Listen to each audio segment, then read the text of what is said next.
पहा नवीन एपिसोड्स एकदम add free.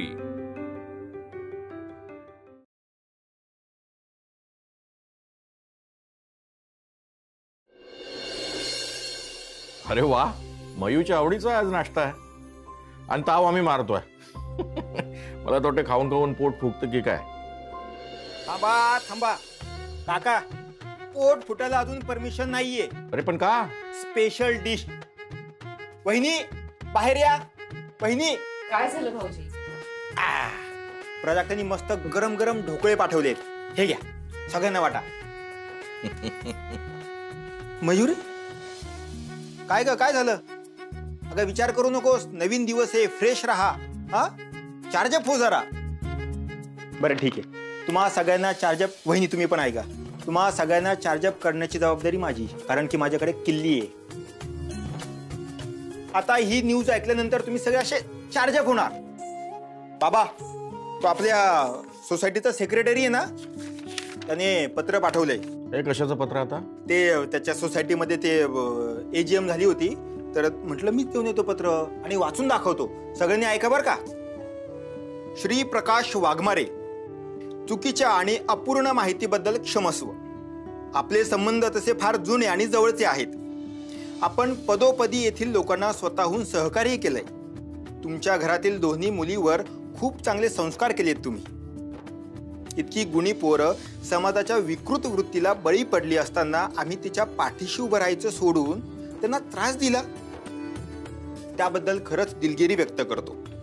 मी secretary या नात्याने आश्रय सोसायटीच्या वतीने संपूर्ण वाघमारे परिवाराची जाहीर माफी मागतो। आहे की नाही गुड न्यूज? हे तर अगदी शासनाचं ऑफिशियल पत्र असल्यासारखं दिलं त्यांनी। खरं तर काही गरजच नव्हती ना। अरे पूर्वीसारखे येऊन बोलले असते तरी बरंच झालं असतं। अहो त्यांची हिंमत आहे का इथे येण्याची? अगं मयू, काय झालं काय? कुठल्या विचारात आहेस? हा, हे बघ मयू, अजिबात टेन्शन घेऊ नकोस, हा, फ्रेश राहा एकदम। भाऊजी, प्राजक्ताने खाल्ले का ढोकळे? खाल्ले? चांगले हाणले। टेस्ट करते म्हणून 10-12 तिथेच खाल्ली तिने। संपण्याच्या आत म्हणलं मयुरीला घेऊन जाऊ। अरे पण काही नाही। अहो, तुम्ही कुठे चाललात? बन्सल साहेबांचा फोन आलेला, अर्जंटली ऑफिसला बोलवलंय, जाऊन भेटून येतो त्यांना। बरं, चल मी पण येतो। चल काका, हे पत्र ठेवून दे। सेक्रेटरी साहेब म्हणजे घटकाचं घड्याळ आहे। आई, मी पण पार्लरमध्ये जाते आता। स्प्रिंगडेलच्या ऑफिसमध्ये जायचं नाहीये, वेळ आहे तर जरा पार्लरमध्ये जाऊन येते। ठीक आहे, लवकर ये। आई, मी येऊ का तुझ्यासोबत पार्लरमध्ये? घरी राहून काय करू ना मी, त्यापेक्षा पार्लरमध्ये येऊन अभ्यास तरी करेन। बरं, चल लवकर आवर।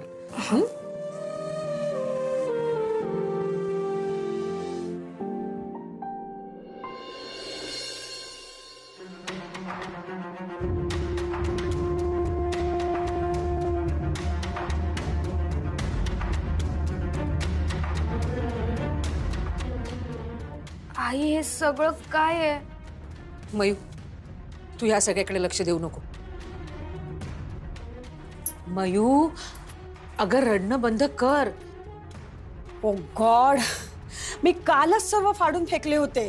म्हणजे? अगं काल पण कुणीतरी असेच चिटकवले होते, पण मी सर्व फाडून फेकले होते। हा ना, कुणीतरी पुन्हा आज वात्रटपणा केलेला दिसतोय। मयू, चल आतमध्ये। अगं नको लक्ष देऊ, हा, असल्या फालतू लोकांकडे नाही लक्ष द्यायचं। हे सगळं मयू चल आत ये। काय आनंद मिळतो या लोकांना काय माहित।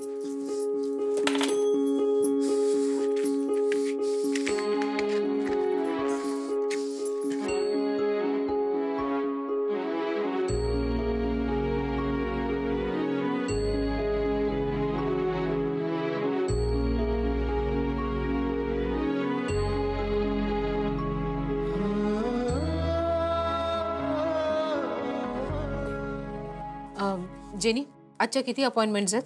अगं एक पण नाही, ऍक्च्युली 2-3 अपॉइंटमेंट्स होत्या, पण हे फोटोज पाहून त्या पण कॅन्सल झाल्या।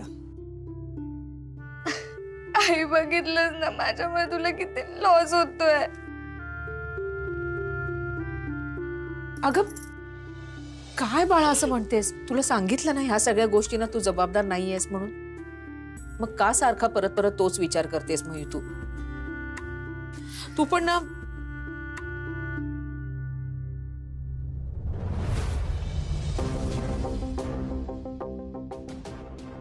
काय हवंय तुम्हाला?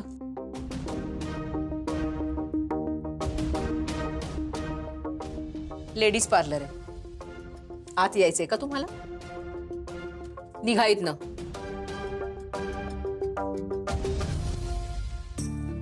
आई मला नाही थांबायचं इथे, मी घरी जाते. मयू काय परत तेच तेच बोलतेस बाळा? तू इथे थोडा वेळ थांब, तुला बरं वाटेल. त्यांच्या बोलण्याकडे लक्ष देऊ नकोस. मी नाही थांबू शकत. मयू मी मयू सांगते अगं आई. ऐक तरी. मयू मयू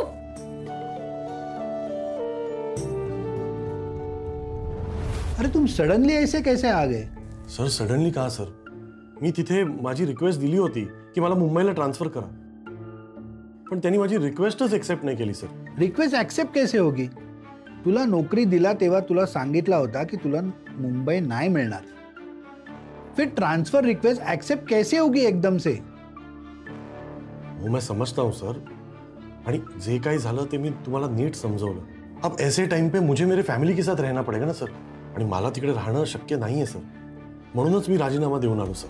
मला हे इकडे कळला ना, इसलिए मैंने उनसे 1 दिन का समय मांगा है. अगर तुम चाहते हो तो इस जॉब को वापस रिज्यूम कर सकते हो. नहीं सर, मैं वापस नहीं जाऊंगा. माझं डिसिजन झालंय, मला मुंबईमध्येच काम करायचंय. काय ग, कशाला रडारड? किती दिवस असं वाईट वाटून घेणार आहेस? मयू अगं सारखा सारखा स्वतःला दोष का देतेस तू? मी ना उगाच घराबाहेर पडले आजोबा. आई तू बघितलंस ना, ते लोक कशा नजरेने बघत होते माझ्याकडे. खूप इन्सल्टिंग वाटतं. कोणतरी इतक्या घाणेरड्या नजरेने आपल्याकडे बघितलं की मला ना त्यांच्या डोळ्यात माझे फक्त पोस्टरच दिसत होते. मयू दुसऱ्यांकडे लक्ष नको देऊस बाळा. मी नाही देत कोणाकडे लक्ष, सगळे माझ्याकडे बघत असतात. आणि ना हे असंच होणार आहे यापुढे. त्या दिवशी कॉलेजला गेल्यानंतर एक्झिबिशन असल्यासारखं सगळे फक्त मलाच बघत होते. आता जरी जॉईनिंगचं लेटर आलं ना, मी नाही कॉलेज जॉईन करणार परत. कठीण होतं हे सगळं आता फेस करणं. लाज वाटते आई आता. लाज वाटून जर घरात बसलीस ना मयू, तर लोकांना असं वाटेल की तू चुकीची आहेस आणि तुझ्या वागण्याची तुला लाज वाटते म्हणून. असं नको करू बाळा. Absolutely right. तुम्हारी माँ जो कह रही है वो बिल्कुल ठीक कह रही है. तुम्ही इथे? देखो, जिस लिए तुमने जॉब छोड़ा है वो तो ठीक है, मगर तुम्हें कोई ना कोई तो जॉब ढूंढना होगा. आगे का क्या प्लान है तुम्हारा? सर अभी प्लान ऐसा है कि मैं तो वापस आ गया हूँ, लेकिन अश्विनी ने जो पार्लर शुरू किया था ना सर, त्या पार्लरची जागा अजून आमच्याकडेच आहे. सो मी विचार करत होतो मी आणि अश्विनी मिळून तिकडे काहीतरी काम सुरू करू. अरे मगर भाभी जी तो कंपटीशन में बिजी है. नहीं सर, उन्होंने वो कंपटीशन छोड़ दिया. आता ती त्या स्पर्धेत नाही आहे. भाभी जी ने क्विट किया है? अरे ये मेरे लिए सरप्राइजिंग है, क्योंकि कोई भी काम वो बीच में छोड़ने वालों में से नहीं है. क्या करे सर, कधी कधी अशी अडचण येते की आपले नियम आपल्यालाच तोडावे लागतात. पर ठीक है, अभी उसको वक्त मिलेगा. और मुझे खुशी है कि आता आम्ही एकत्र मिळून काहीतरी करू शकू. आणि आता आम्ही डिसाईड सुद्धा केलं की आता जे काही करू ते एकत्र मिळून करू, एकमेकांना सपोर्ट करू. ठीक है, तुम दोनों को all the best. Thank you sir, end sorry.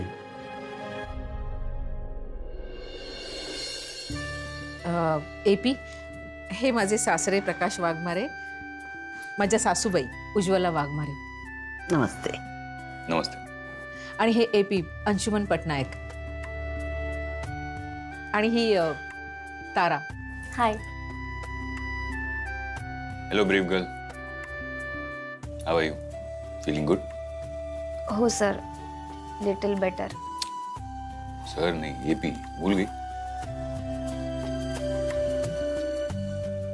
AP म्हणजे तुम्ही इव्हेंट हेड ना? या, करेक्ट. नाही, आज आपण पहिल्यांदा भेटतोय, पण मी ओळखतो तुम्हाला. म्हणजे अश्विनी तुमच्याबद्दल घरी सांगत असते ना सगळं. मी तुम्हा लोकांसाठी चहा आणते. नाही नाही, इट्स ओके, आम्हाला काहीच नकोय. आम्ही ऍक्च्युली तुझ्याशी इव्हेंट बद्दलच बोलायला आलोय. अश्विनी, तुमने जो डिसाइड किया है उसी के बारे में डिस्कस करने आया हूं.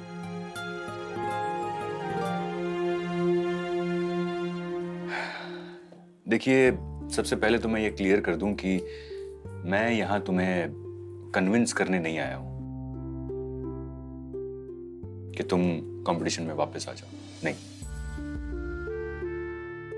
लेकिन ऐसे ही एक फोन करके तुम कंपटीशन के बाहर तो हो नहीं सकती. कुछ प्रोटोकॉल्स होते हैं, कुछ प्रोसीजर्स होती हैं, तो हम लोग कुछ पेपर्स लाए जिसमें तुम्हारी साइन लगेगी. क्योंकि ये सिचुएशन ऐसी थी तो ठाकरे सर ने हमें ये सजेस्ट किया कि हम लोग खुद तुम्हारे पास आकर के ये सारी प्रोसीजर करें. अश्विनी, हमने तुम्हें हार्ड वर्क करते हुए देखा है, तुम्हारा डेडिकेशन देखा है. हाँ, ऐसा होता है कि किसी इंसान के साथ लाइफ में जब ऐसा कोई इंसिडेंस हो जाता है तो वो अंदर से हिल जाता है, मन में बहुत निराशा भर जाती है, लेकिन इससे उभर कर बाहर निकल सकते हैं, आगे बढ़ सकते हैं. देखो अश्विनी, हमारे फिनाले में अभी थोड़ा टाइम है, तो ये पेपर्स मैं छोड़ के जाता हूं. सारी प्रोसीजर के बारे में ठीक से सोच समझने के बाद ही इस पे साइन करना. बाकी फाइनल डिसीजन तो तुम्हारा ही होगा.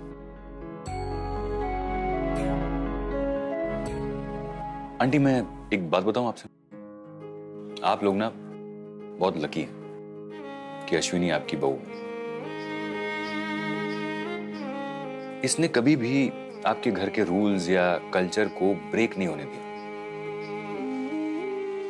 आई एम श्योर आप बहुत प्राउड होंगे अश्विनी पर. हम लोग भी बहुत प्राउड है अश्विनी पर, हम और हमारी कंपनी.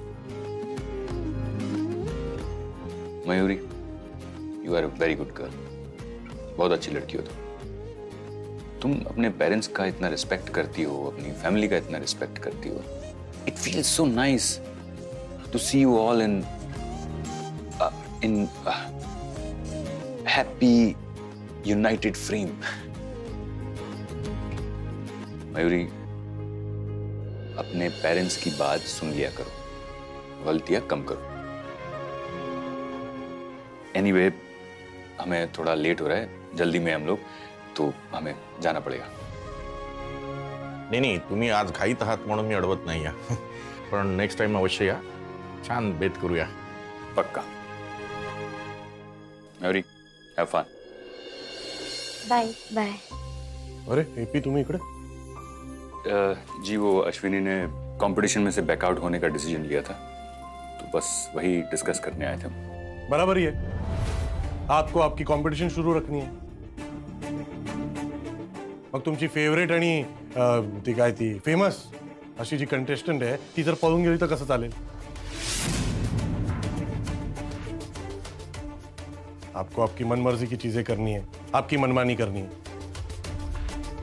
बाकी लोकांच्या घरात काय चाललंय त्यांनी तुम्हाला काय फरक पडतो? नहीं, हम कुछ पेपर्स देने आए थे, इन्हें कन्विंस करने नहीं. चलता हूं. नमस्ते.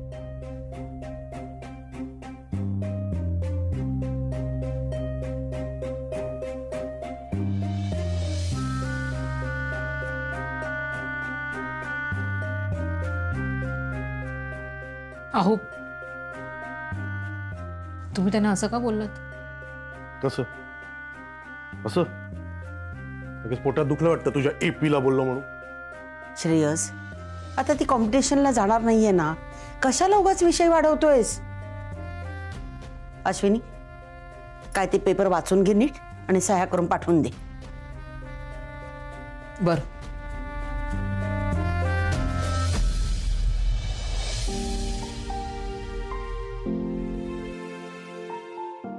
आलेच. एपी, मला एक कळलं नाही की अश्विनी वाघमारेचा नवरा तुझ्याशी इतकं रूडली का बोलला असेल. म्हणजे त्यांच्या बोलण्यातला अप्रोचच कळला नाहीये मला. He was so rude. वो क्या होता है ना तारा कि जैसे ही कोई औरत इंडिपेंडेंट होने लगती है ना, मेल ईगो जरूर हर्ट होता है. That's a fact. और ये अभी की बात नहीं है, ये पहले से होता आ रहा है. लेकिन ना, अश्विनी के लिए ये जितना ही डिफिकल्ट और चैलेंजिंग है, उतना ही इंपॉर्टेंट भी. और तुम देखना, इन सब से बाहर निकलकर वो कितनी स्ट्रांग हो जाती है.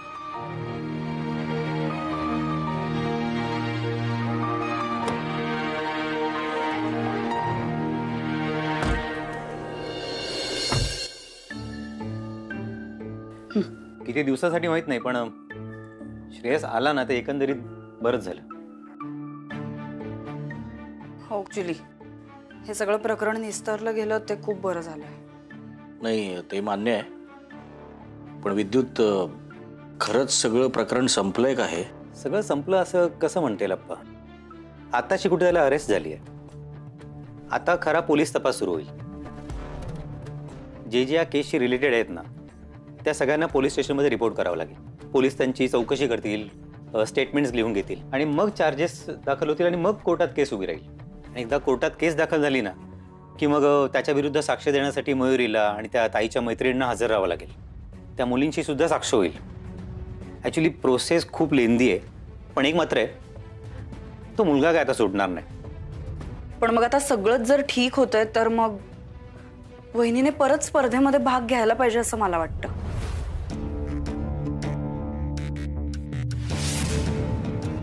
काय झालं, असं का बघतोस? काही नाही, ताईने या स्पर्धेत भाग घ्यायला हवा यात तुला खूप इंटरेस्ट दिसतो. खॉड, मी कॅज्युअली विचारतीये. पण सध्या तरी ताईने या स्पर्धेत भाग न घेण्याचा निर्णय घेतलाय आणि आता तरी ती तिच्या निर्णयावर ठाम आहे. पुढचं माहित नाही. मला काय वाटतं विद्युत, की अश्विनी जर या स्पर्धेतून आता बाहेर पडली ना, तर मयुरीच्या बाबतीमध्ये जे काही घडलं ते या स्पर्धेमुळे घडलं असं सिद्ध होईल. अरे पण असं खरं तर काहीच नाहीये. अश्विनी या स्पर्धेमध्ये उतरली नसती तरी सुद्धा मयुरीच्या बाबतीमध्ये असं काहीतरी घडू शकलंच असतं की. म्हणजे हा दोष परिस्थितीचा किंवा मयुरीच्या अल्लड वयाचा आहे असं म्हणू शकतो आपण. हे बघ, मला तरी नाही वाटत आहे की यामध्ये दोष अश्विनीच्या स्पर्धेचा आहे. एक्झॅक्टली, मला हेच म्हणायचंय. नाही, हे आपलं मत झालं, पण मला काय वाटतं माहिती, त्यांना त्यांचा निर्णय घेऊ द्या. कमल, पण मी चुकीचं काहीच बोलत नाहीये. हो, तसं कुठे म्हटलंय मी. पण हे बघा, अश्विनी शेवटी आपली मुलगी आहे, त्यामुळे आपण तिच्याच बाजूनी बोलणार. आणि या स्पर्धेच्या बाबतीत म्हणाल ना, तर श्रेयसराव आणि अश्विनी दोघे जण मिळून जो काही निर्णय घेतील तो आपण मान्य करायला हवा. काका आहे का? वहिनी कुठे? वहिनी, वहिनी. अरे प्रदीपराव, तुम्ही? काका, या सगळ्यांना तुम्हाला भेटायचं होतं. आता काय पुन्हा? आम्ही सगळे तुमच्याबरोबर जे काही वागलो. नाही, त्यासाठी तुम्ही रीतसर पत्र दिलं होतं मला. मला पटलं नाही. अपमान करताना असं तोंडावं करायचं आणि माफी मागताना पत्र. म्हणून मी सेक्रेटरीना म्हटलं, आपण प्रत्यक्षात जाऊन माफी मागूया. चला म्हणा, घालील लोटांगण वंदीन चरण. अरे अंडा, काय हे? आम्ही तुमच्याबरोबर जे काही वागलो ना, ती खूप मोठी चूक होती. आपलं समजून माफ करा. हो, पुरे आता. बेटा मयुरी, आम्हाला माफ कर ग. काकू प्लीज. अहो, माझ्या डोळ्यासमोर ह्या मुली लहानाच्या मोठ्या झाल्या. नाही, तसे अश्विनीचे चांगले संस्कार आहेत त्यांच्यावर. एक वेळ जग इकडचं तिकडे होईल, पण या घरातली माणसं असं कधीही करणार नाही असा माझा ठामपणे विश्वास आहे. हो, तुमच्यामुळे आमचे डोळे उघडले. हे बघा प्रकाशराव, मागचं सगळं विसरा. मी तुम्हाला शब्द देतो, आजपासून ही सोसायटी तुमची. तुम्हाला जर आमची काहीही गरज लागली तर सांगा, आम्ही सगळे तुमच्या बरोबर आहोत. थँक्यू. येतो आम्ही. या. चला या. चला चला. ए पांड्या, इकडे. हे काय यांना तू सांगितलंस? नाही, अजिबात नाही. खरं सांग. म्हणजे हा, पण काका ह्या लोकांनी आहे ना असा धडा शिकवला पाहिजे. यांची नांगी आहे ना अशीच ठेचली पाहिजे. ते शाने समजतात स्वतःला. वहिनी, मी काय म्हणतो, आता सगळं आलबेल झालंय. मस्तपैकी झणझणीत मिसळचा बेत करूया ना. हो ना, उद्याच पार्टी करूया. येस. अय्या, उद्या मला लग्नाला जायचंय ना. बरं झालं, उद्याच करूया.